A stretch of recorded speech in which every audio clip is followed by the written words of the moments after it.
Here's a video podcast from Tyler Jones and Casey Smith of the Element and MeatEater about hunting all across the Midwest in the plains. And here are some things that they've learned over the years. They've hunted a ton of states. Hope you guys enjoy this conversation. Let's go ahead and get right into it. Here we go. Tyler, Casey, welcome to the Exodus Podcast. How's it going? It's good to be back, man. Yeah. It's been a minute. Yeah, it has, man. We've killed a deer or two since last time we talked, I think. You probably have too. Maybe literally one or two, but yeah. Whatever, It's awesome to have you guys on here, and we're gonna talk about a variety of things. And you guys it's August, so does that mean you guys are getting ready to go chase a bunch of stuff this fall? Yeah, we're trying to get as much air conditioner as possible at the moment because I think today's the coolest day of the week at 99. So pretty nice. Is it really 99? Yeah, I think. See, I went out there earlier and it did feel cool. I was like, man, it feels pretty good today. Yeah, it's just not. We got a cold front this morning. You know, we had a system rolling from the north, dropped it down about 5 degrees. It's pretty nice. But yeah, in seriousness though, we actually leave Friday to go chase antelope for the first time for both of us. So that should be kind of interesting. Yep. Like, I don't know if I've ever, so you don't get a chance actually to hunt a new big game animal very often. And then I don't know if there's one out there that's just as much different than everything else that antelope are. So I kind of almost don't know how to process it at the moment. Have you guys what's your guys' research going into this antelope hunt? Is it kind of just fly as you go and figure it out, or do you guys have some sort of a plan based on people you've talked to? Just make sure we feel confident at 100 yards with our bows, and then no. So we actually have a buddy who has family friends out in New Mexico and has got us lined up on going out on their private piece. You know, it's a big old acreage thing or whatever.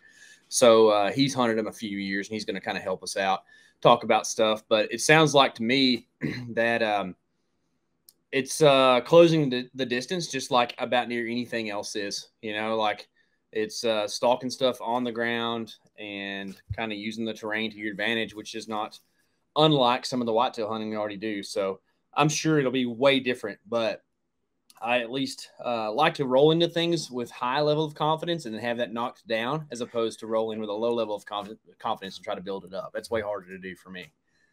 That's an interesting perspective. And before we get too far into this, why don't you guys just introduce who you are and what you guys do? Go ahead. Okay. Well, my name is Casey Smith. I like to shoot stuff and things and film it and put it on YouTube. We work for MeatEater and do a lot of the whitetail stuff over there and produce a lot of video content and have a podcast. I'm Tyler Jones, pretty much do the same thing and enjoy a lot of the same things KC does. And both of us have some kids and one wife each. One wife each. That's funny. Okay, well, that's great. And I think so. How long have you guys been doing the Element?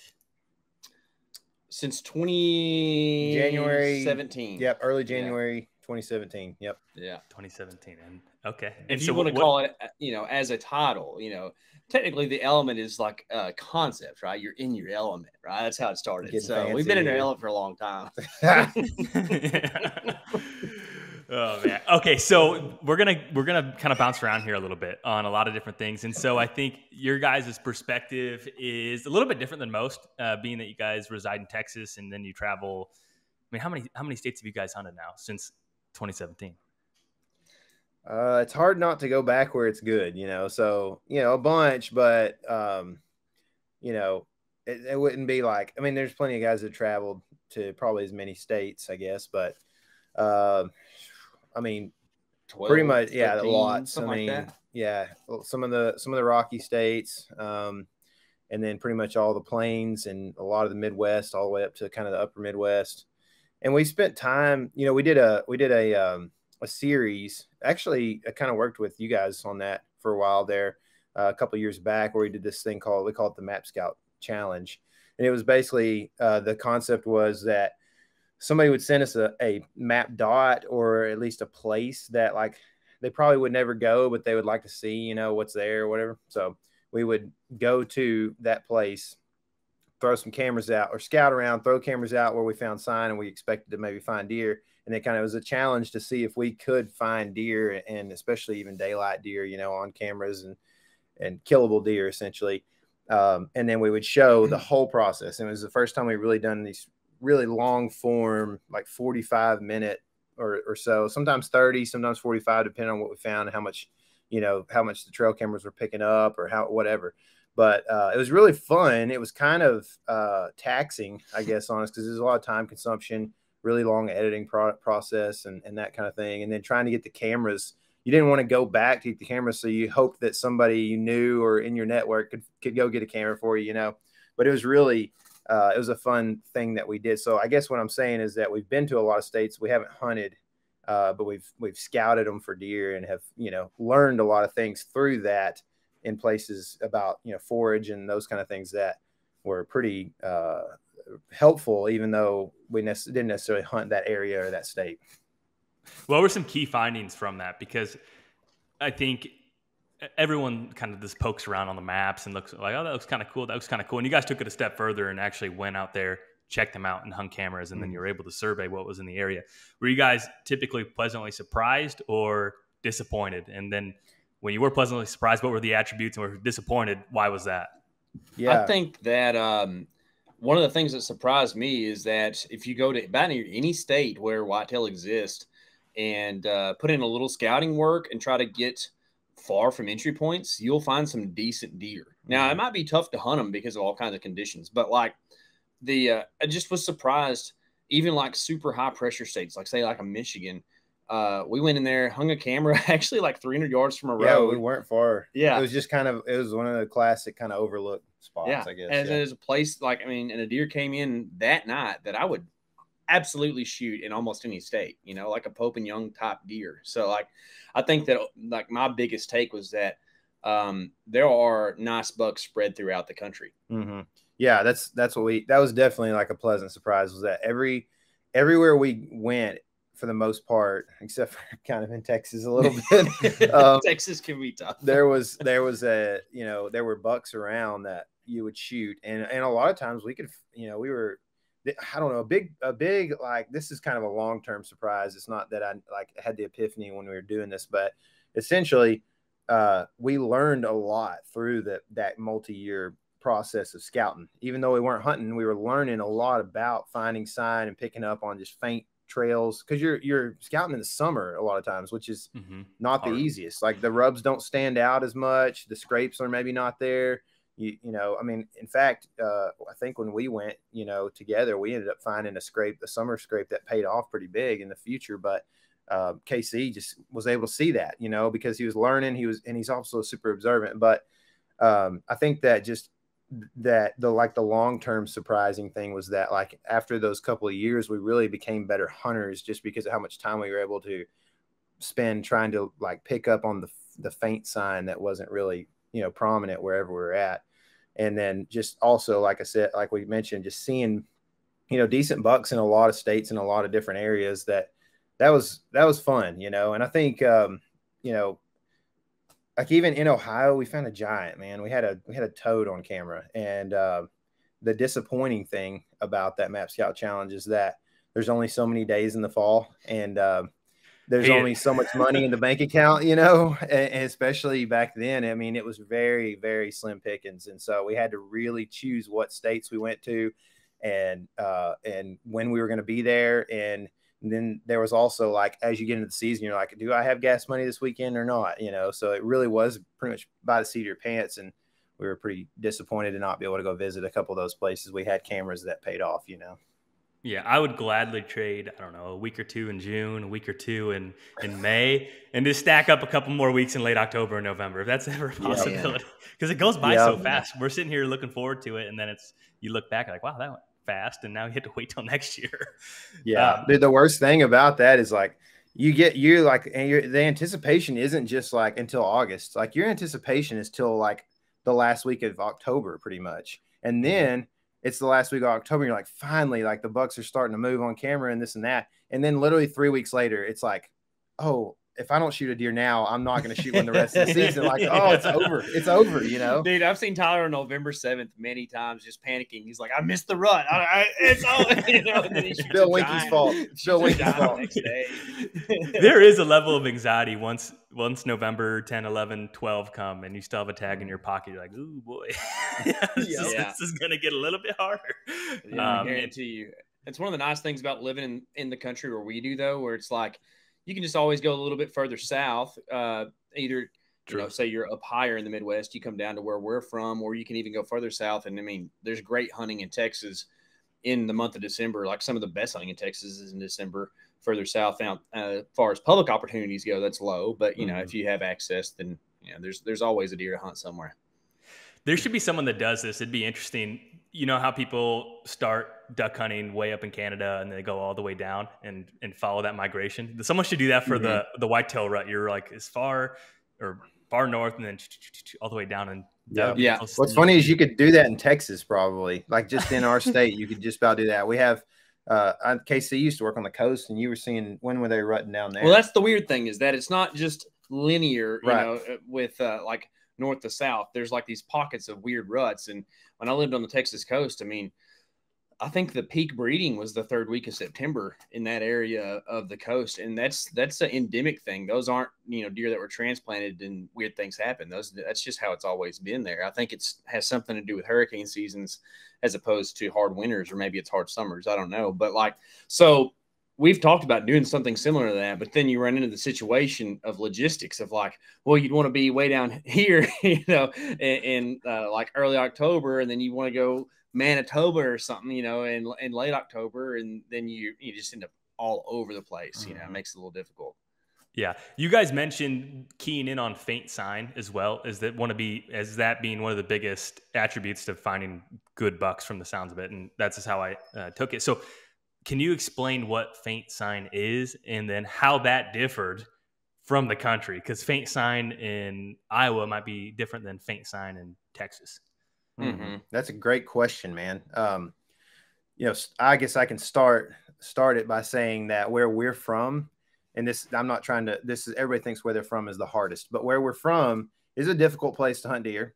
And the deer, I truly we've talked about this for years, but I think that smaller bodied deer leave less sign, generally speaking. I mean, they're not going to imprint into the ground as hard. They're not going to shred up bigger trees, a lot of them, right? It's just different. And so we do live in a place where you hardly see rubs, you hardly see scrapes. You can find them in places. And then the trails, you know, we kind of coined a term that nobody else would even have a use for really besides us, but we call it DMAs, which is deer movement area.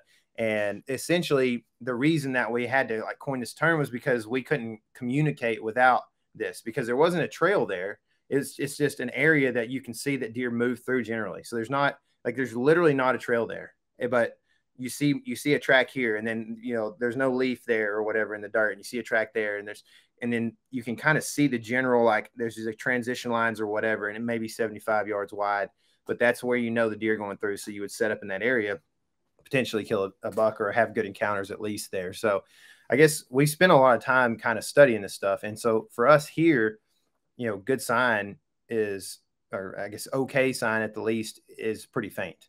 Now, you go to Iowa and it's different. You know, I don't know the way for me to observe faint sign in Iowa is really based more off of how confident I feel on the map going in. So if I feel confident in the map and what I am like able to see from the map, that makes me feel like this is a good spot. This lines up well with this wind, this weather, this time of year. And there's 3 different variables that I feel like are really advantageous for that spot. And then I go in there and I see some sign, but it's not just eat up with rubs and scrapes and stuff. Then I feel still pretty confident in that area because of what I'm seeing on the map. But, you know, I don't think that I would just go scouting with my boots in Iowa and see faint sign and just be like, oh, I need to sit up here. You know what I mean? I would have to have the map correlation with that, I think. What about you? Yeah, I think that faint sign comes into play more in lower deer density areas. So like again, you kind of look at like an Iowa or a Missouri or Illinois, some parts of the state, like you're going to have a lot of deer. So it's almost impossible to find faint sign because there's just deer all over the place, right? So you have to kind of look at it like, are you rut hunting or are you trying to find a big giant buck? And quite honestly, finding a big giant buck is not something I'm very good at. I tend to hunt places I know deer will move through, and it's kind of like weed them out and find one that I want to shoot. You know, like I hardly ever get a chance to zone in on like, oh, there's a giant buck living in this, you know, this plot over here. Let's go figure out how to kill it. It's just not something I have a lot of experience with. But I think if you look at more towards those like lower deer density areas, the faint sign stuff really makes a difference because you can just eliminate a ton of ground by saying there's no deer here because there's no sign, as opposed to going to a place where there's like, you know, just a copious amount of sign and trying to weed through that and figure out, you know, what the actual thing that the sign's telling you is. So, can you guys give an example of when you guys found whatever qualifying sign and then you guys set up on it and then inevitably had success? And maybe that's a story with faint sign in whatever part of the country, and then one area where it's like the hair on the back of your neck's like, ooh boy, this is what we've been looking for. No, this man, you're such a good question asker. These instances come up now and again for sure, and one that I can think of right off the bat is the one I alluded to earlier, where KC found basically a licking branch in the summertime in Illinois. And we were all on public land together. He finds this licking branch and he kind of calls us over, and he just kind of had a feeling that like, hey, this is definitely was a scrape, right? And it's still like this. It was such a big scrape that it's obviously closing in as summer vegetation grows, but there's still some bare ground there. But you don't really know if it's being used because they're not technically scraping it anymore. They're really just like, it's a licking branch at that point is what it is in the summer. And so anyway, we hung a camera on it. And I came back in October. This is per your kind of advice. I was almost a week early on this thing, and I was going to hit a cold front in mid-October. And I think it was the 16th that year that the buck that I ended up shooting showed up on that scrape, but it was in the dark. And you had told me that everything was just super last light or even after dark. So I chilled out because there's another front in the forecast, and it ended up being perfect, which this doesn't happen all the time, but late October is the 23rd, we were getting a cold front that was coming through in the early afternoon, which is, in my opinion, a really good thing because everything's stale, everything's back in bed, and then you can go in and literally just like one afternoon it can happen, right? Because everything just opens up wide open when the northwest wind starts to come through. So that's what we did. We showed up a day early. I scouted, I marked a bunch of corn and beans and tried to figure out where all that was. And then we went hunting that afternoon, and I wasn't there probably an hour and a half total. And I had 2 bucks come in basically at the same time. We already had a buck come in, and I'm hunting over this scrape, which was a scrape at the time that had opened back up where they were actually scraping it. And I actually shot the smaller of the 2 bucks, and it was just a ginormous 8 which is still a ginormous deer. That was the epitome of a big 8.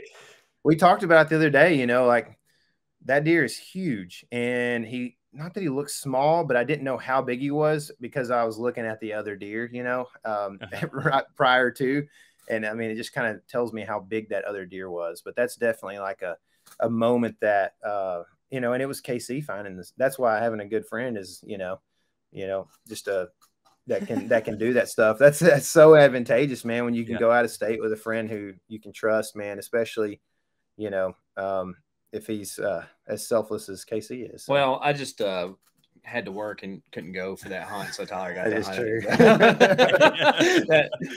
But I was very, very thankful. That cold front hit at home a couple hours before it hit there, which is kind of weird. But I remember calling and hopping at like 2:30, and Tyler was like kind of down in the dumps at the motel, just like, oh man, it's like 83 and kind of muggy, and I'm broke. Yeah, tip drops like 25 degrees in the next hour, and it's just rage. So yeah, those are good days. Yeah. Yeah, for sure. I think that's an excellent point when you have someone to bounce ideas off of, Or like I can think of some instances where I've walked farms with friends or a friend, and he's like, "Man, you should put a camera here." And it's like, "Hey, sure." And he's like, "Yeah." And now you put a camera there, and it's one of the most, still to this day, one of the most productive cameras I've ever had. It was just one of those weird things where I would have walked. I still probably wouldn't have a camera right there. So I think just having an extra set of eyes and an extra brain can really double your odds quite realistically. Oh, sure. It's like how we operate. I mean, I can't tell you how many deer I've killed because Tyler had an idea and I followed through on it. You know, it's like the thing we do is stand, you know, metaphorically stand in a boat in the middle of the ocean and then like just shoot a bunch of holes in it and try to make it sink. And that's just how we go on a deer hunt. Like Tyler will be like, "Hey, what do you think about this place?" I'm like, "Well, are you going to be able to hunt that deer with the just off wind? And what if he goes here instead of going there or whatever?" And we just sit there. You know, and we've gotten actually pretty efficient at this where we don't have to take like hours to put these thoughts together. But, you know, within about 5 or 10 minutes, we can decide if something's a good idea or not. And it makes our sits just way more efficient sits. Mm-hmm. You know, it's like crazy how I can think about just throughout my hunting life. I'd go like, you know, as a younger guy, you know, 5, 6, 7 sits without seeing a deer. And now it's like, dude, if I didn't see like a decent buck on like my first sit in, I'm kind of mad. And it's not because like I have this whole like idea of myself, but it's like, man, our Tyler and I's philosophy of this place is just totally messed up. What did we do wrong? You know, It's kind of more of that thing. It's like, man, I still, and of course that happens from time to time, right? And you still have a lot to learn. But then again, like you're saying, you go back to camp and bounce ideas off the other guy that you know is a very good hunter, and usually come up with a pretty good game plan. Mm-hmm. So when you guys are developing a game plan, and let's say it's late October, since we were kind of talking about that time frame, and you guys are sitting at the motel, you guys have already pre-scouted it, let's say in the spring or the summer, you have a couple ideas, you did some a little bit of boots on the ground, it's October, and what are you guys bantering back and forth with? Maybe I should go here, and like, what is the qualifying checklist of that should work because of XYZ? Or I wouldn't go in there today because of XYZ. So I'll give a mock convo. Yeah, so, sure. Because everyone has this. Everyone disclose everything. Yeah, that's right. We got to keep something under wraps here. Everyone has this debate before they're working during the day and they're trying to sneak out in the afternoon. They're like, "Well, should I go here?" And I don't know. So that's kind of what's your guys' qualifying thought process to go out and actually sit a certain spot? Well, I'll tell you this, Jake. You mentioned late October, and if I could pick out like 5 days of the year that I'm uncomfortable hunting, it's those days. As weird as that sounds, you know, everybody talks about October lull or late season or whatever, and I just feel like I'm not very good at the late October game, and I don't quite know what that is. So let me just give that as a caveat. But I think that, of course, we have to evaluate wind direction. You have to evaluate deer numbers in that area. If there's a target buck, I mean, I'm thinking about like our Illinois hunt this year because we did it so much because it literally took him and I both doing this every moment of the day we were together for 6 days straight for me to end up shooting a deer. And that actually still involved another guy doing some scouting for us and seeing a buck in that area. So like it takes a lot sometimes, right? I mean, I think that off the top, the first thought or concept is there a buck in there to hunt? That's exactly it. Yeah. That's the first thought for sure. Like it's always, especially because that's a particular situation, but a lot of times dude, we tried to lease ground this summer and we're going to end up just hunting a ton of public ground because we can't, it's so hard. It doesn't matter. Money doesn't matter to landowners sometimes, you know? And so the first thing we do, especially because we're hunting a lot of public ground, is there a deer in there to hunt, a buck worth hunting? Because I can remember last year in Nebraska, there was a couple of sits that I had that were way deep, and I'm looking at land that may be a mile or two away in glass and drainages and stuff, not seeing anything over about a 2-year-old, you know, and I'm just like, I can't believe there's nothing in there, but that's the way it is. So, I mean, I would emphasize that is our first step in the process, is like finding a place where bucks exist, because they just don't exist everywhere, as you know, in the real estate game. So when you guys say find a buck, does that mean, what have you guys found really good hot sign? Is that good enough for you guys to think that, okay, that is the equivalent of laying eyes on a buck, or not quite? For late October, it probably would match up. It would probably be like if the sign was good enough, I think you can match it up. But I think also you have to understand that like without the weather, there's a good chance that it's night movement or very close to. So, you know, if you're sitting at work thinking, should I go hunting? Then in late October and you got private ground, I mean, more than likely on a cold front, yes. Maybe if it's just stale and, you know, 60s, 70s, whatever, you know, then maybe don't. But if it's public ground or whatever, and it's not a spot, it's just going out. I mean, I'm all about hunting as much as you can, you know, and going and learning that stuff and not just, you know, there's different categories, but if you're going to, I mean, I'm a pretty conservative, like, between the two of us, I tend to run a little bit more conservative than he does in the deer woods. The deer woods. I was going to say. So, but you know, I would say that I also don't want to miss hunts just because I have to play conservative. Like if I got a buck in a spot and I want to kill that buck, he's a monster or whatever, I'm still. Like if it doesn't bode well for me to hunt there this afternoon, but I want to hunt, I'm probably going to still go somewhere else and hunt just because I love hunting so much. You'll do a little bit more observation set than I will usually too. So like I've seen you, like in fact, South Dakota this past year, you ended up setting up on a really big buck. Man, I like to think of myself as not that guy, but I guess I do it. Well, I don't think that you like do it all the time. Yeah, but no. In that situation, it absolutely made sense to go. You like had an idea. The wind, I think, wasn't perfect for like maybe where you'd set up. Yeah, it was bad wind. You didn't know how to hunt the property exactly, and just went and set on an observation point and ended up seeing a giant buck. That's true. I had seen a buck the night before, so that's why I wanted to see it again on a bad wind. So I guess it's just situational. But yeah, I mean overall, and those observation sets can be really good. I know one of our coworkers, Tony. He's observation dude, and he's killed a lot of, especially early season bucks. So, so make sure there's a buck there. Play the wind. What else is going into your underwriting for a sit, dude? And this is Tyler's thing, and I've learned it from him. But access, like absolutely, if you got a good wind direction and there's a buck there, but you're gonna bump him, or you're going to bump a doe that runs down there and bumps him, or you're going to cross a trail that he is going to want to use. Like there's all these factors to the access that like absolutely matter so much because again, we hunt in two different scenarios often. Like a lot of times we're on a hunting trip to a different part of the country. So there's like this situation of there's a deadline. And so there's a little bit of added like I don't know what's the word I'm looking for. Like you have to speed up your hunt. You know, you have to be a little bit more aggressive because of that process a little bit. Yes. Yes. Yeah.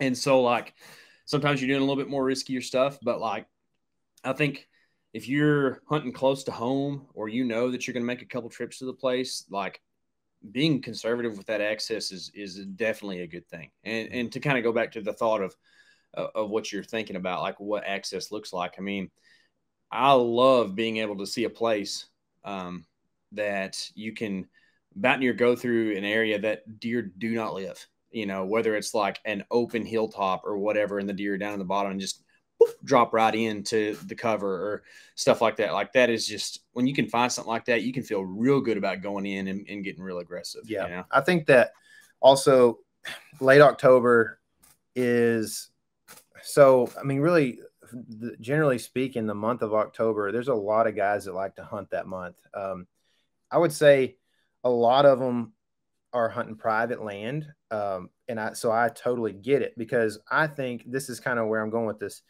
I think that bucks are very consistent, even when they start feeling that real testosterone increase towards the end of the month. I think they're super consistent still.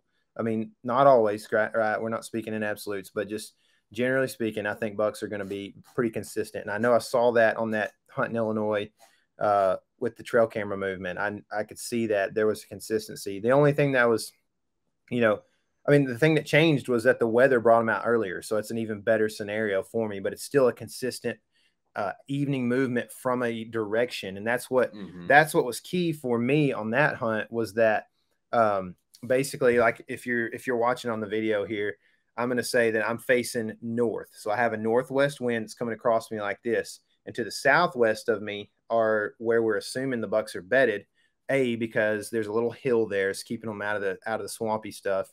B, because we could see on the trail camera.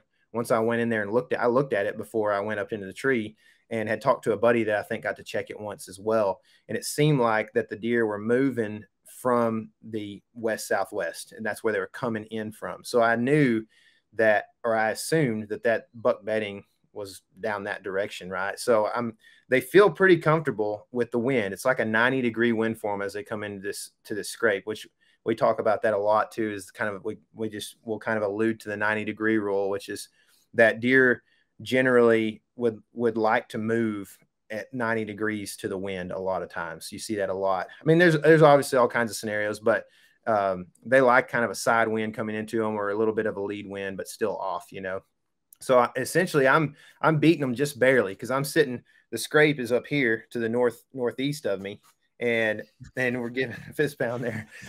And so they feel comfortable coming into this thing. They're not uncomfortable coming into scrape in daylight, because they feel like they got the wind still on the northwest for the most part. And then I'm still beating them, and I'm fairly confident in it, because you can ride that line really close. But I felt really good about it. And so I guess my point is that these things are a lot, even all the way through most of October, a lot more consistent. And if you can pull trail camera information to help you make those assumptions about the bedding, then that helps your access, like KC was talking about, be confident, right? You had good access on that place too. Great access. I mean, I came down a field edge, and I kind of grew up, like, some of the stuff I learned and you hear about, I guess, is, you don't want to go through an open field or whatever. And I'm like, man, I would rather go through an open field if I don't feel like where the bucks are bedded, they can see me, or the deer generally, right? So, really it is more about just not being seen than it is about open versus timber or whatever. It's you got to use the lay of the land and those kind of things as well. So I'm trying to think of other things after access that we would. I don't know. I might have got a little bit too far ahead, but the motivation for the deer to move probably matters as well. Like I was telling you a while ago, I don't really like that late October stuff, but I probably am more confident in the first week of October, at least if I can go where I want to in the country, than I am any other time. Because, like, dude, the deer are going to eat in the evenings, and you can get between them and their food. Like, bed to feed, it's not the snort, wheezing, doe chasing rage, right, that we all love. But, like, if you want to kill a deer, bed to feed is the way to do it, because they are calm. They're not thinking about another buck sneaking up on them and poking them in the butt. Like, they are just calm. They're just chill, and, like, they'll do the same thing every day if it's a consistent wind and you haven't gone in there and messed with them. So, and that's when that observation sit stuff kind of comes in handy, because if you can see him do it one day, there's a real good chance he's going to do it again, as long as nothing changes. Yeah, that's a good point. Like, the time of year, if it is October, for the most part, and I see a deer do something one day, I'm going in there. And last year in South Dakota, I ended up shooting a buck that was, I bedded him in the morning, but it was a completely different buck than the one I had seen bedded in there the night before. So it's not that, it's not necessarily that, the one buck was super consistent, but that the pattern was very consistent for somewhat mature bucks, 3-year-old. The proof of concept for the spot. Okay. Mature buck walked out of there. The conditions are the same the next day. I think a lot of people I'm going to sit and watch one more night and then see if he does it again. And then they go in the third night and the conditions change. And then you're like, I don't know what happened. And that's the thing. You can't wait too long. I think that's the difference in the two concepts. So, like, if you have a bad to the bone 80 in, like, northern Missouri or something, like, sit the extra night, because it's your place. Make sure he's going to do what you want him to do. If you're, say, in North Dakota and you got a whole bunch of public land to go to, there might be a dude in there tomorrow night, so you better go get him in there and get in there and kill him. Like, you got to make moves fast. And if you blow it out, there's another place. And they're quite honestly, if you're hunting public ground like that, you're probably just happy trying to shoot a big racked buck as opposed to trophy hunting too. So, like, there's a few of those on the landscape. You can go find another one to hunt. Yeah. And I would also just kind of emphasize that access thing again, because I can think back to a couple of times that I've sat, like, in 2015, I shot a really like a old buck. I mean, we kind of assumed he was 7 or maybe a year or two older, but probably about a 7-year-old, because we had pictures of him for like 4 years. And anyway, I hunted this deer 5 days straight in the same stand location. Whoa. I think one day we hunted him off the ground, kind of underneath. We were trying to video it, so had a camera guy with me, and I ended up killing him at a tree stand in the exact same spot, just self filming on the 5th day in a row. But my access was, I mean, I was probably hunting 200 yards or maybe a little more off the road. And I was basically walking down a field edge. So it was primo. I mean, there was, and my wind would blow out into the open field. So, I mean, I may get a doe that would catch me every once in a while, but as long as I didn't see that buck, there was enough does around that on day 5, he ended up, I mean, it was early December. So, I mean, he came in with a doe, just kind of, secondary rut kind of stuff. And, he never had my wind of the days prior to, so I felt good about it. If you're blowing it back into a thicket, then you could burn a spot out pretty quick. And that's when you would want to not go in there until you're just dead certain what he's doing, Mm-hmm. Yeah, that's it's funny how fluid some of these plans have to be when people are trying to learn and get information. They're like, well, I heard this one time, you just gotta go in and try it again. And then they forget the caveat of where their scent is blowing in the wrong area or vice versa. So I think I'm glad you explained those two different situations, because they are drastically different. They are. And that's what we always kind of try to do, man, is like, every situation is different. The variables are so vast. And so, I think you can take all this stuff and learn, but experience is the number one teacher for this stuff. And that's why I would suggest that you'd hunt every day that you can, and don't sit out if you have a place that you can go to, because you can learn stuff. And so, but I don't want to be the guy that's like, well, it just depends, because there's some guys out there that'll do that, and they don't want to be held as, it's their disclaimer essentially. So, but I want to give some plausible scenarios every time that I try, somebody asks a question like, hey, here's one thing, and then here's another thing. And maybe hopefully you encounter one of those scenarios and can make a good decision. Yeah. You guys kind of referenced the differences of hunting a state like North Dakota with a lot of public or a private smaller piece. We'll call 80 acres smaller. I guess it's all relative to someone that might be a giant piece. And so what is your guys' preference simply from the fun of hunting? Oh, I haven't got to do as much of the one as I have the other. But for sure, the road tripping to a place and seeing new country and having a lot of access in different spots, I think even if I had to choose one or the other, it'd be that. Now, given antler size always matters, right? Mm-hmm. You cannot, I cannot say that hunting a world-class deer on 80 acres would be less fun than going to public place and shooting a 95, because it would be astounding to be able to hunt a deer like that. But I think if you take that out, I guess I have a lot more fun on the popping around and figuring out new stuff and all that. Yeah.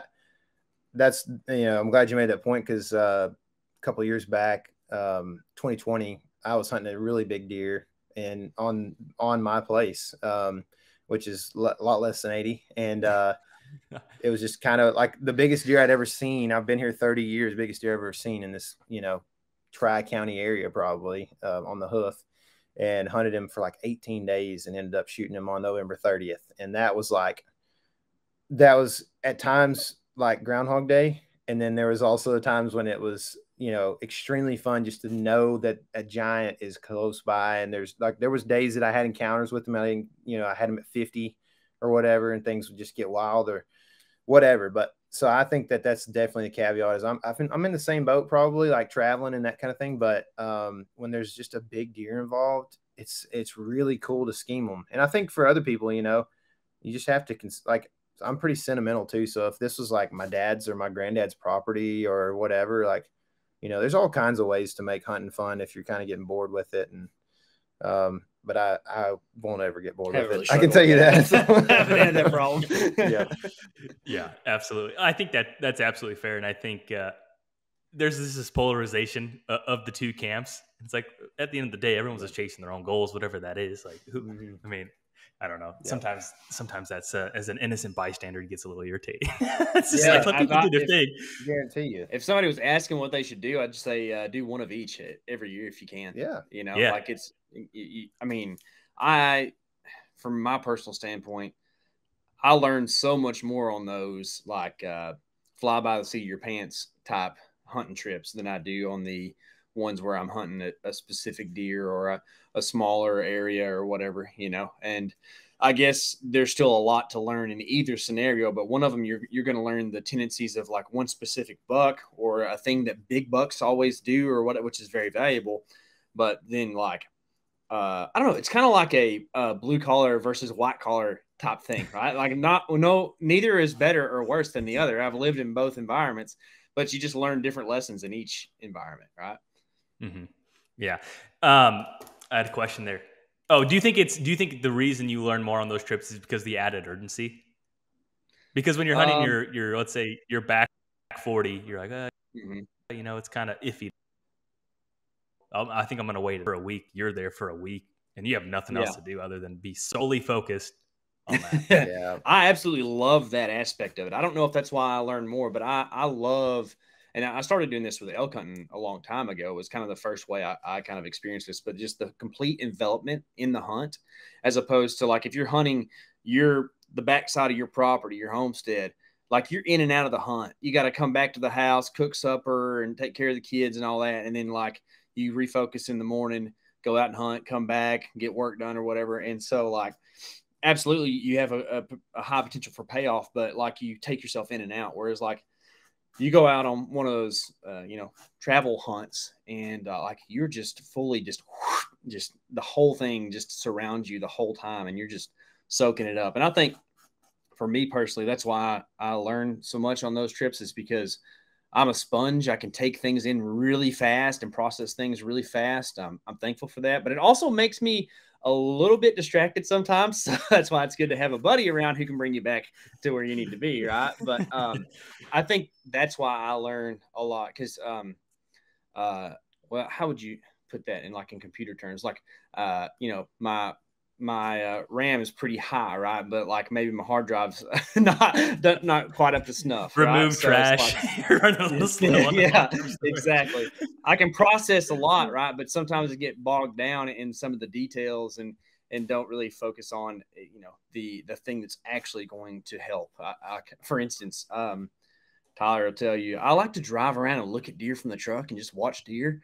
And Tyler will be like, "Hey, that deer's like 7 miles from any place we can hunt. It doesn't really matter. Let's go to where we're going." But I'll just see an 8-point out in the field and just pull the truck over and want to look at him, and it doesn't do you any good. Yeah, and that's part of that urgency, right? Like, is KC wants to see that deer, and I'm like, "Hey, we're kind of running out of time to get in the stand, and kill one tonight." So and I do think the urgency actually is a big key to learning a lot on these trips because we feel pressure kind of to like, get it done. And I would assume anybody who would travel to hunt, whether they do it for a living or not, is going to be feeling pressure, right? Because, $500 on gas and tags and whatever else, plus maybe some hotel or whatever. I mean, that kind of gets expensive, And so it's fun, but there's some pressure. And I think that pressure makes you think about it all day long instead of just go back to the hotel and sit and watch TV for, midday and take a nap or whatever. Instead, you just kind of really get after it and work hard.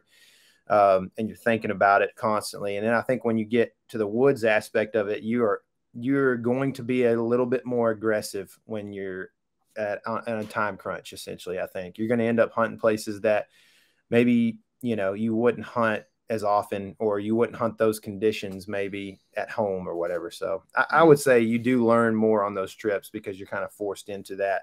Get as much as you can while you're out there. Yeah. And not to just keep on bouncing back and forth, but whenever you go on a trip like that where there's high pressure, you make yourself hunt every sit usually, or like we talked about the observation sit, which is beneficial in that standpoint, but you're at least doing something. Whereas like if you're in a low pressure situation, you're like, oh, I can catch up on some work, or I can go out to, eat with a buddy or whatever. And again, taking yourself out of the hunt. Whereas like we go on the road and I got 6 days to hunt, like, okay, that place doesn't work out. I'm going to go try something wild and hike a mile and a half back in this place I have no idea about. And I'm going to, who knows, kill a deer, you know? And so there's always like that aspect of like, it makes you try new stuff or get creative with what you're doing. Yeah. I'm going to run you guys through the ringer here for a minute or two. We're going to ask a little bit more rapid fire questions. Let's go. This is just your guys' opinion. What makes a better whitetail hunter from what do you think is keeping most hunters from being great? Whitetail hunters being great. Time in the woods. I don't have a different answer. That's exactly what I said too. So do you think is that quick enough? No, you guys can elaborate. It was too quick. Okay. Too quick. Okay. I should have framed that better. You can ask.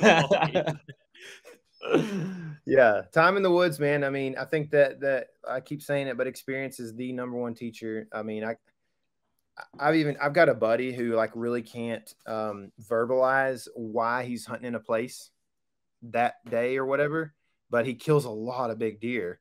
And it's because of the gut feeling. The gut feeling is because he's been out there a ton and he just knows, you know, he doesn't even think about it. It's subconscious, but it's like, man, I've been here before, these conditions, this time of year, whatever it is, or I've seen the lone tree out in the field that was a landmark tree that deer go to, and that's where I want to be sitting. And so ends up that he kills deer, and it really is just because of time in the woods. Yeah, I think that's maybe a misconception with a lot of people too, because there's a lot of really skilled whitetail hunters that say you can kill more big deer by hunting less. But they forget to add the qualifier that they've been hunting for 30 years and they've made 30 years of stupid mistakes. So the guy in his early 20s that's just getting started, you're missing out on so many learning opportunities. And this is just my opinion, but I think that's in order for you to get really, really efficient, you have to have a lot of inefficiencies leading up to that. Yeah. Oh, 100%. You nailed it right there, dude. You should be the guy answering these questions. Well, that's why I had to answer that one too. So this is you guys have bounced around a lot. And have you guys used trail cameras to monitor hunting pressure in an area? Like, hey, this, maybe we get pictures of deer, but I'm also trying to see how many people are coming in and out of here. Yeah, a little bit. There's one place in particular I hung a trail camera on a gate just to get the people. I wanted to see who was going in and out of there because it was a piece of public ground that, quite honestly, I didn't think people were supposed to be using the gate, but there was a decent amount of that going on. So I definitely have done that. But overall, man, I just really like to hunt where there's no pressure. So I spend quite a bit of time finding places where there just aren't people. Like, I mean, and this is all relative too, right? Because some states, like if you have 80 acres, you feel like nobody's in, that's a big deal. But then you go to some other state, maybe in the plains, where it's like, okay, this is a 640 and there's a truck there. I'm not going in there, a 640 with 20 acres of habitat. Yeah, exactly. Yeah. And so it's like, man, I feel like more often than not, giant bucks at least don't tolerate that too much, and I can't trust another person to be making good decisions, so it's like, if there was a truck in there, I'm going to give it a couple days, because that person, who knows what they did and what wind they did it on or whatever. So I mean, it's even beyond that, and maybe trail cameras can help you with that to an extent, but like, I don't know, I feel as if most situations, if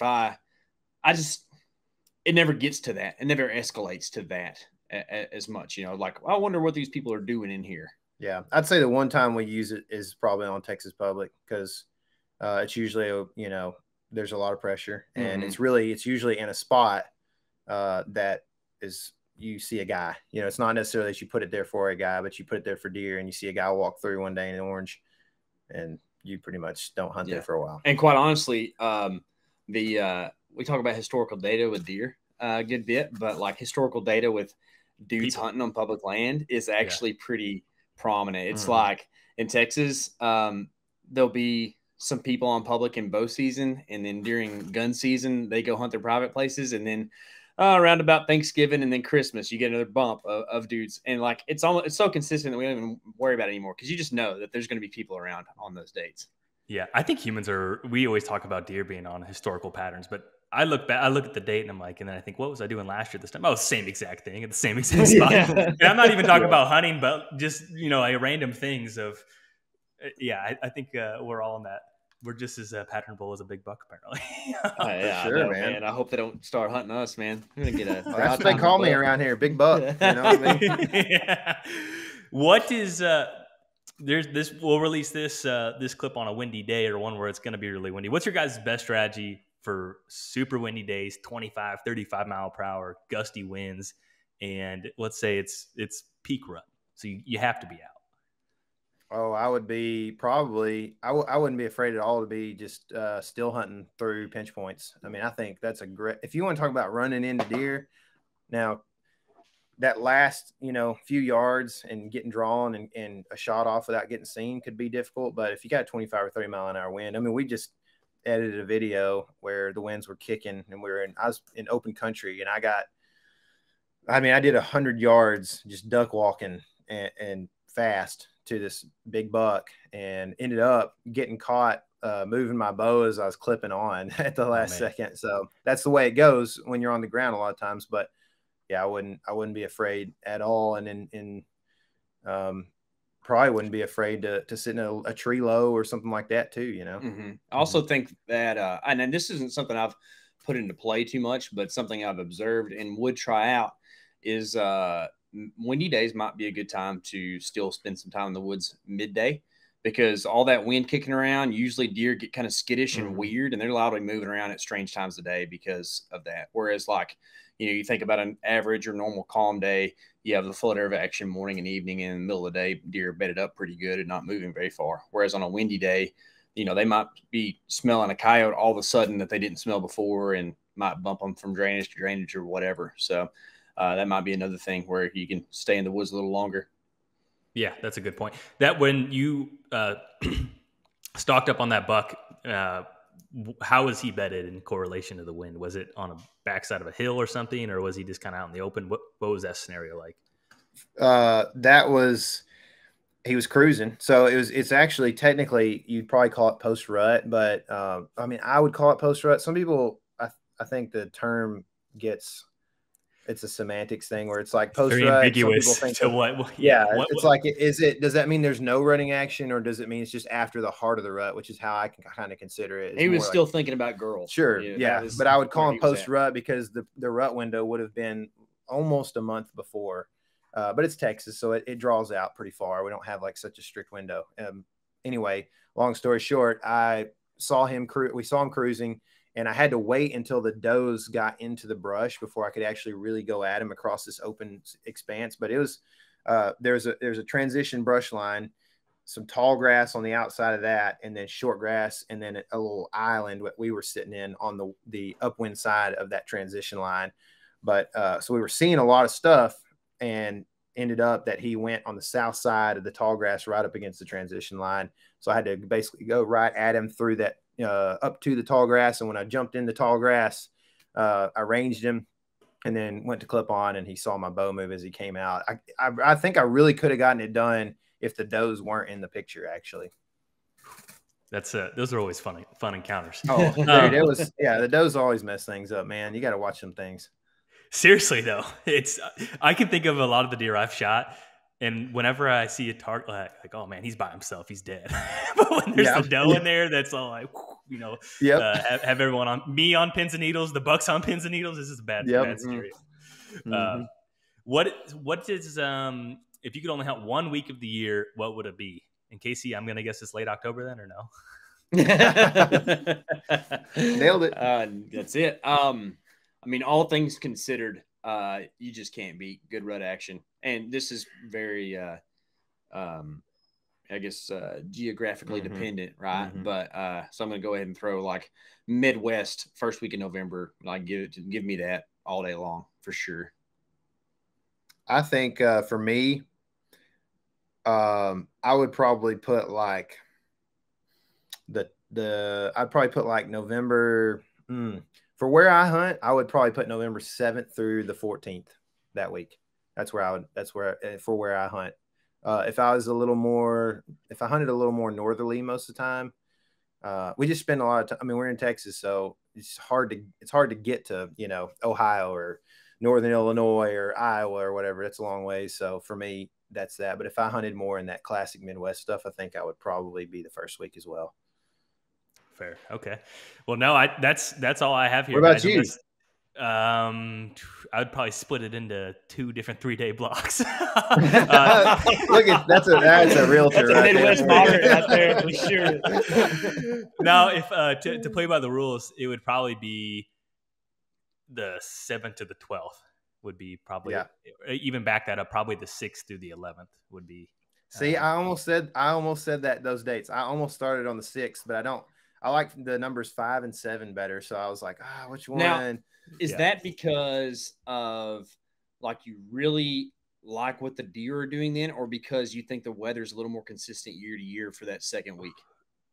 November 10th has just always been really good. I passed my best buck ever this year on November 10th. So like I could have shot another really slammer on November 10th. So whatever it is, the morning of November 10th, when there's a drop in temperature, which seems like it happens a lot. I mean, it's just, I wish I could just bottle that up and live in that for like maybe 3 months. Dude, you nailed it. I'm the same way. Like, I think the 10th is such a good day, man. Like, there's just something about it. I've had some really close calls on the 10th. Seen a lot of rut in action. You killed your biggest on the 11th. That's what I said. The biggest buck I've ever killed was on the 11th a couple of years ago. I just think that's a good time, man. I love it. Yeah. I'm pumped right now, dude. I know. I'm thinking about it, and I don't know, man. Maybe I haven't thought about it, but my best deer have come in the first week, for the most part. So it's like in 21, he was on the 8th. Is the 8th? Mm-hmm. Oh, I don't know. I'm going to put some thought in this. Maybe it's the 3rd through the 10th. That might be. I don't know. It's hard. Okay, you just dropped a bomb on us, and you're just like, "Hey, I'll see you." But so you have to explain to us: was that a good pass or not? For what do you mean? You said you passed. Didn't you say you passed your biggest buck ever? Yeah. It was. I was in for. It was just one of those deals where it was a really big 8-pointer, and I'm like, and then I don't know. I just didn't shoot him, and it worked out. And I don't know if he's alive or dead. It doesn't really matter. Life goes on. But I did. It was a clean pass. And as a whitetail hunter, that was like, wow, okay, I just passed a deer of that caliber. That's pretty neat. And then that was, kept on going. Yeah, got to hunt more. That's good. It's always sad when you fill your tag, and you're just like, oh, now what do I do? Yeah, for sure. And I also think another thing, I changed my voicemail and my email signature about November 2nd of like, I will be out of office, unavailable, dead to the world for the next 7 days. And I think that takes me a little bit of time to figure out what's going on. And that's where I get really dedicated. Because your guys' point, that's exactly what happens. You hunt in the morning, you come back, you work, and then you get a phone call at 2:30 and you really want to get to the stand, but you're on the phone, and then you're like, okay, well, crap. And so I do think blocking out dedicated time, pure focus is the way to do it. Mm-hmm. Mm-hmm. Well, anything else here, guys? Any words of encouragement? Any real strong predictions for your guys this fall? Oh, wow. Those are different things. I like the encouragement. I'm way better at that. Me too. So every day that season is open. I thought you were doing an acronym where you spelled it out. Encouragement every yeah. We need to have a deer. I legit thought you were about to do the acronym. So for Element, that's what it was. That's it, yeah. Acronym for Element. Yeah. Every little exceptional. I can't do it.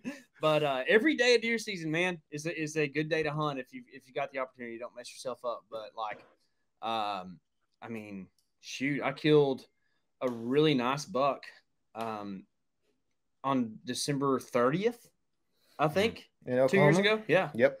So like, and I mean, he was like checking and scraping stuff, so like, I know that we talked a lot about dates and months and stuff. And, like we opened the podcast with the concept of like, oh, it's here. And then like freaking out because it's the second week of November and you haven't killed a deer yet or whatever, but like, man, there's a reason that they have deer season open that time of year. It's because it's a good time of year to kill them. So yeah, that's what I would encourage you with. It's a really good point, man. I think on the same note, like just an optimistic mind is a good way to kill deer. Just plain and simple. You start to get down on yourself and you just don't make the same moves. And I'm try to be super realist.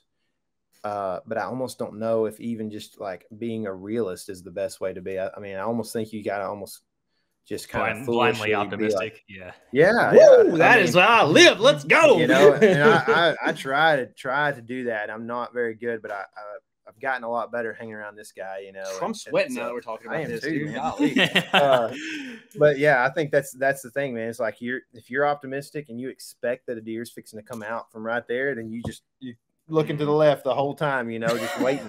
And if you're like, oh, this is dumb, it's December 18th and I haven't killed my buck this year and it ain't happening, you know, it's 55 degrees, it's not even that cold, and you're going to look at your phone and then there's going to be a deer that steps on your toes, you know, and you're going to be in trouble trying to get it drawn on them and get a shot. So I think that optimism is a key thing. Try to have it, try to surround yourself with some guys that can be optimistic for you, and I think you'll have more success. But I mean, anything that we've said here can work for you, or it might not. But I can promise you, if you ever have a question or whatever, you want to reach out to us, we will try our best to answer every question we can and answer it with multiple scenarios at times or whatever. We try to get to everything. It's kind of hard, but we try.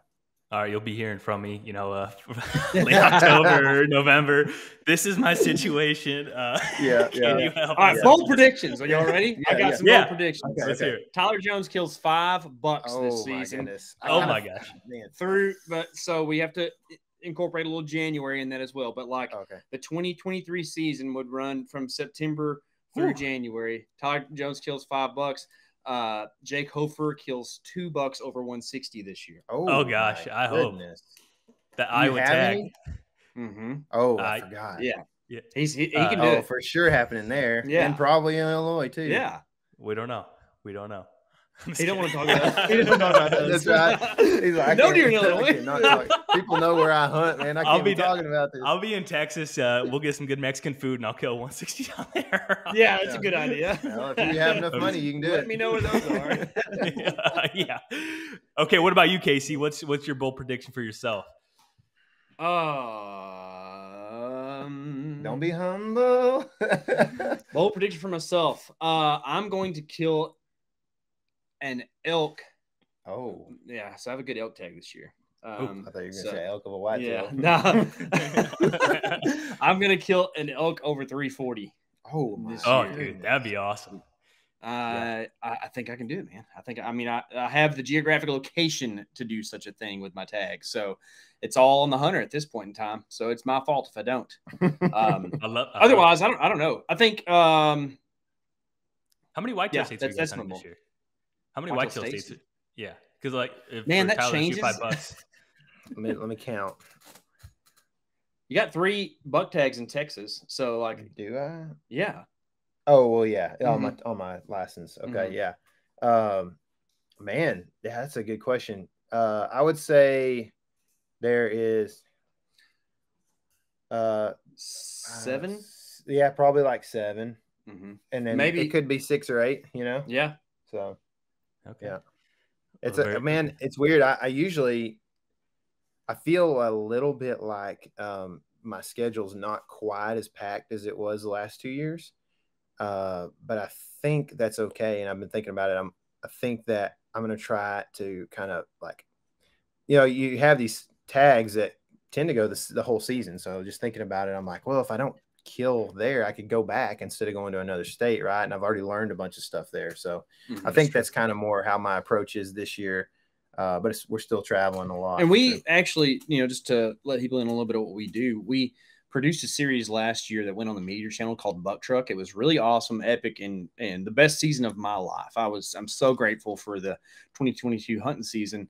But it kind of put us in a box that we had to operate within because we were hunting together and we were traveling to certain states, hunting together there, and we went to different states after that. It didn't give us a lot of time for go backs or separation to go do, whatever we want to do, go chase specific deer or whatever. And this year we're going to have a little bit more freedom to do some of that stuff. So, definitely a situation where it could be advantageous for us to do, dare I say, a little more trophy hunting. Is that okay? Can we say that? I think so. That's right. Yeah. So, but I mean, if you want to give it a little bit more of a PC spin for those, it's like, man, I like to give, as much credit to the critters as I can. And when you shoot them when they're really good 4-year-olds, who knows what they are when they're 6-year-olds, right? So like you can hunt for one of those big old ones and really see what they can look like. I would love to shoot a 6-year-old deer. I'd like to shoot a big 4-year-old too. I did too. Yeah, KC actually shot 5 bucks. What was the date you shot the 5th one? November 8th.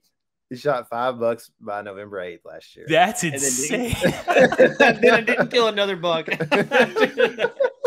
That's crazy. Yeah. It might have been good for the whitetail population. It would have been extinct by the end of the year. You know, I got them all done before they were breeding, and then the ones that were left that got to breed were the smart ones. Superior, yeah, that's right. Superior genetics.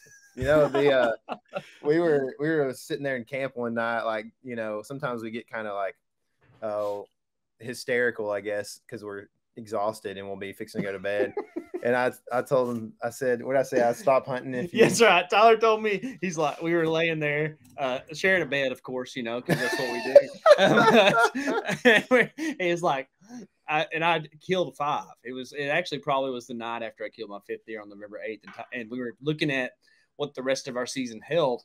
And we were kind of joking around like, I could kill 10 bucks this year. And Tyler said, and he also said deer, but we're going to give him the caveat and say buck. You didn't do it either way. He said, if you kill 10 deer this year, I'm not hunting next year. And then I was like, all right, you're on. And I didn't kill another deer. You put an omen on him. I know, dude. You got to do it, man. You know, if you're in the back of the boat and your buddy is just front of the boat and you the whole day catching all the fish, you got to shake the boat when he goes to cast. You know what I mean? You got to get him off kilter a little bit. That's hilarious. Well, no, that's awesome. And when do you guys have any exciting content projects you guys are dropping here in the somewhat near future? You can, man, a lot of our video stuff is going to be kind of more one-off, not really like necessarily you know, series or project based, but more just one-off stuff. And we still have a lot of stuff that like some stuff we did in January last year, and we've actually reviewed 3 videos in the last day that are all really cool. I'm hoping will come out. I think we've got something coming out on the MeatEater channel in early September. That'll be another one of the buck truck videos. Mm-hmm. So I forgot about that. It's with Clay Newcomb in Arkansas. That's a fun one. Another one with Mark Kenyon down in South Texas that we were hunting with him for the buck truck series. So anyway, those are kind of like what we've got coming out for MeatEater stuff. And then for us, the Element YouTube channel, it's pretty much just like going, I mean, we're just going to do it like we used to do as much as possible, and you know, everything else, as much stuff as we can shoot and have shots at, it's coming out on the Element channel, just kind of as we can get it out as soon as possible, you know. So yeah, I mean, like we'll be antelope hunting here pretty soon, and hopefully we'll see that on the Element channel soon. You know, it's a lot of work, as you know, Jake. You know how it is to get all the. But we got a good team. Yeah, we got a good team for that. Unfortunately for that, but it's we don't film all of our hunts, and it's a reason for that, because it's a lot of work. And it's I tip my cap to you guys, because it is a lot of work. And I think sometimes people don't appreciate that fully because they haven't even attempted or tried it, and they're like, how'd you not get that shot on camera? It's like, man, come on, you weren't there. Yeah, I've been there before, man. Yeah. It's like, oh well, I just wanted to shoot that deer, that's why. I didn't want to be self-filming, you know, or whatever. But no, it is a lot of work, but it's super fun, man. I can't think of anything that would be more rewarding. It's certainly a blessing that we've been able to do what we've been able to do, and that we can you know, still, we were talking about this. We shot 2 bucks on the same night in Nebraska last year, and KC and I, like, all the camera guys were kind of hanging out by the deer, and we went to grab a quiver or something. KC and I just kind of walked, the OGs, you know, walking together, and I was like, man, you can't, but you help but not be thankful. You have to be thankful, I feel like, at least, just that you can even walk. You know what I mean? Some people don't even have that capability. So just to be able to walk back here, and much less to climb up in a tree and shoot 2 deer and make good shots and watch both of them fall, you know, that's a huge blessing. So I'm really thankful we get to do what we do, and I'm really thankful that people pay attention to it and reach out and ask questions and stuff like that. And that's why we always are trying to get back with people as much as possible, because it just means a lot, man. We got to all in on each other in this thing, because it's not an easy thing for people to watch that don't understand the activity of hunting, you know. So we got to lean on each other, try to stay together as much as possible, you know, and have some grace towards each other. Well said. Well, where can people find what you guys have going on? Well, the MeatEater YouTube channel is a great place to see some of our higher production stuff. If you like the more raw stuff where you get to get kind of like the inside view of the hunts, the Element channel, the Element YouTube channel is a great spot as well. We have the Element podcast that goes out semi-weekly. We are because we are busy and we put a lot of emphasis on the hunting and the stuff that goes along with that. We try to stick to kind of like a Tuesday or Wednesday release, but you know, who knows? But there's a good backlog there of stuff to go check out as well if you'd like to. And then social media, right? Tyler, we got some new stuff. Yeah, we're on X now. So that's Twitter, formerly Twitter. Okay, yeah. Okay. So yeah, we're on X, the platform that is formerly known as Twitter, and putting some video stuff on that, kind of some of the old stuff. And for real? I thought you guys were kidding. So you guys? No, we're doing it, man. We're gonna just, I guess, pioneer either a win or a loss on that. You know, we'll see in the future, but yeah, we're gonna be putting a lot of video stuff on there as well. So yeah, if you want to head over there and follow on X if you're part of that platform, you know, Instagram, all of it. It's should be fairly easy to find. Search the Element Wild, or the Element Texas, something like that. Yeah. Will come up. Sweet. Really appreciate your guys' time here. Good luck this season.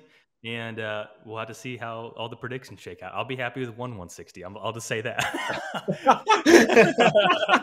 Yeah, I bet you will. Me too. Yeah. Me too. Send us pictures of that sucker, man. I'm ready to see it. Yeah.